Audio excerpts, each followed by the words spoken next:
什么时间血液最粘稠？医生提醒，两个时间多喝水或有助疏通血管。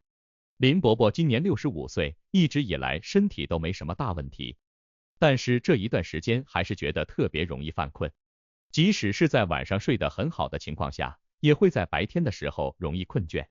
因为现在年龄比较大了，所以比担心是不是血管类的疾病。所以林伯伯在孩子的劝说下一起去了医院。到了医院之后，医生询问一些情况，然后开了检查项目。检查结果出来之后，医生说林伯伯血液的粘稠度有点高。陈伯伯不太了解这个血液粘稠度是什么意思。医生说，如果持续发展的话，血液粘稠度增高会导致血管堵塞，引发血管类的疾病。对中老年朋友来说是有一定风险的。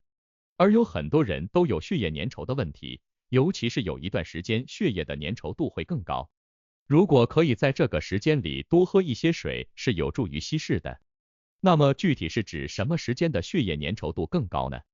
一、血液粘稠的表现。现在有很多的人血液粘稠度高，如果持续发展就有可能导致血管类疾病，所以还是要有所了解，当血液已经粘稠时，身体会有哪些表现？一、头晕。血液粘稠度比较高的人是很容易出现头晕的情况，尤其是在早晨刚起床之后。当血液粘稠度比较高，血液流通的速度就会比较慢，出现供血方面的问题，所以会有头晕的情况。大多数的中老年朋友可能早晨起床或者是起得太猛的时候出现这样的问题，也有可能伴随着恶心、呕吐等症状。二、突然眼睛发黑。突然眼睛发黑也是长时间血液粘稠度过高会出现的一种症状。但是通常情况下，眼睛发黑可能就持续几秒钟，是非常短暂性的。这是很典型的脑供血不足，导致眼睛部位血有充足的血液供应，所以才会出现突然间看不清东西、眼睛发黑的问题。三、嘴唇颜色变紫。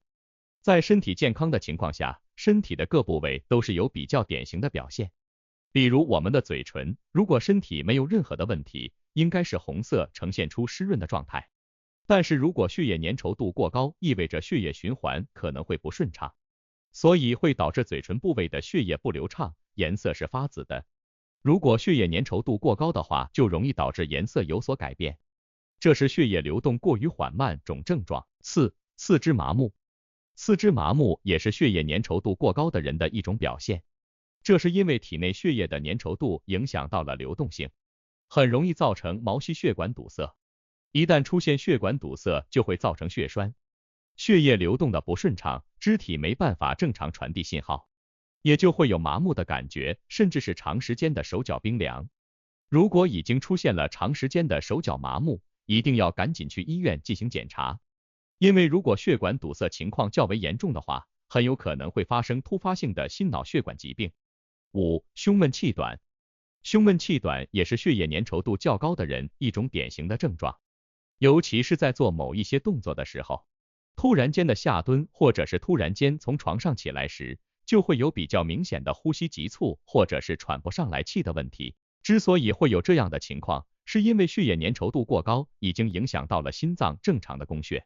以上就是血液粘稠度过高呈现出的一些表现。如果有以上任何一种症状长时间持续性的出现，一定要及时就医。而对我们的人体来说，血液也有一个最粘稠的时间，如果在这个时间不稍加注意的话，就有可能造管堵塞，出现突发问题。二、什么时间血液最粘稠？一、早晨刚刚起床。第一个血液粘稠度比较高的时间就是早晨刚刚起床的时候。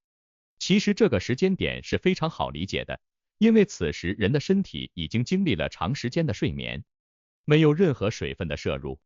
虽然身体的整体活动放缓了，但是依旧会有消耗。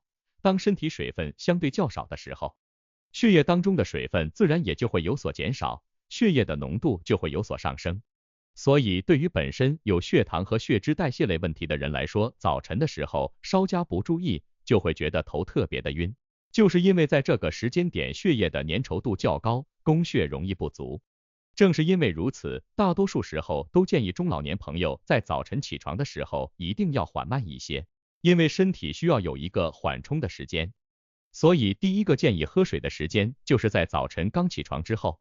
这时候喝一杯温水是可以使血液的流动性变得更强，也能够有效的降低血液的粘稠度。要注意，这里一定要喝温水，千万不要喝凉水，不然的话对人的血管会产生一定的刺激。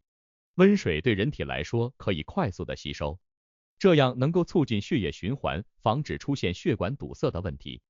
2. 下午3点到4右。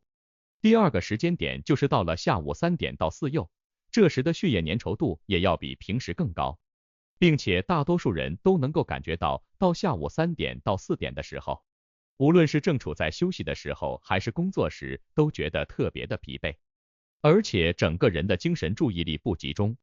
这就是因为到了这个时间点，血液的粘稠度比较高，容易出现头晕眼花的问题。大多数这个时间点已经是人坐在办公室很长一间了，身体的能量消耗的特别大，体内的水分有蒸发，也有消耗，所以血液的粘稠度会变高。因此建议大家第二个喝水的时间点就是下午的到4点，在这个时间点可以多喝一些水，也是以温水为主，也可以选择淡淡的茶水，可以帮助血液稀释。早上刚起床的时候不太建议做运动，但是到下午3、4点的时候，如果有条件，喝完水休息一会儿之后，可以伸伸懒腰，或者是站起来走一圈。这种轻微的运动也是一个利于血液循环的，可以降低血液的粘。当血液持续性的粘稠，就有可能对血管造成伤害，出现血管堵塞或者是血管炎症，进而引发心脑血管疾病。所以在日常生活当中出现明显的血液粘稠度增加的信号，还是要及时就医进行调理，防进一步的发展。而在日常生活当中，除了要注重血液粘稠度之外，还是要注意保护血管，因为这种问题大多数伤害的都是血管。血管相当于人体运输血液和营养的通道，出现问题时间会影响全身的健康。所以日常生活中可以做好以下事情，保护好血管。3. 保护血管该怎么做？1. 注意饮食。第一件需要做的事情就是让个人的饮食变得更加健康。其实在这方面还是比较简单的，遵循少油和少盐的饮食原则。如果平时是自己在家烹饪的话，油是很好控制的。而对于食用盐，建议选择专门有刻度的瓶子，每天控制好，不要超过5克。如果家里有高血压的人群，对食用盐的摄入量最好不要超过3克。少摄入食用油的主要目的是为了降低油脂的摄入，防止出现血脂异常的问题。这也会导致血液粘稠度有所增加，不利于血管健康。所以为了整体的健康，选择清淡的饮食方式会更加的安全一些。2. 适量运动。在吃的方面做好管理之后，第二件事情要做的就是有适当的运动。我们都知道运动有利于增强体质，从细致的角度来分析，我身动起来的时候，血液也会跟着动起来，有利于稀释血液，促进血液循环，有利于血管健康。而运动还可以盲目，在了解自己身体的情况下让其动起来，保持每一天都有适量的运动，每一周的次数固定起来，身体也会有一个适应的过程，这样也能够防止意外的发生。当然除了运动之外，有一个好的休息也重要的。现在有很多的中老年朋友养生在运动方面追求过度，造成了身体极度疲劳，这也是一大问题。建议在运动方面控制好量，循序渐进，然后做到每天有充足的睡眠时间，建议每天的睡眠时间不要小于7个小时。对于一些年龄稍大的，可以在6个小时左右，但是如果再少的话，可能就是睡眠上出现了疾病类的问题，要及时就医。3. 控制基础病。第三件事情就是，如果有基础类的疾病，一定要积极控制，像现在常见的3高问题，问题最终破坏的都是血管，像高血压和血管本身就是双向的，还有血脂和血糖都会直接影响到血管的健康，所以其发展之后导致的并发症就是常见的脑梗或者是心梗。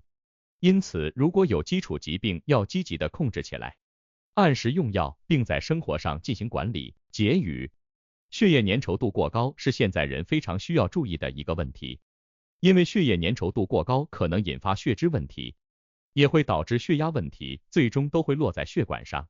而当出现血管堵塞或者是血管炎症，是很容易导致中风或者是心梗等严重的疾病，一旦救治不及时的话，会留下严重的后遗症，甚至会失去生命。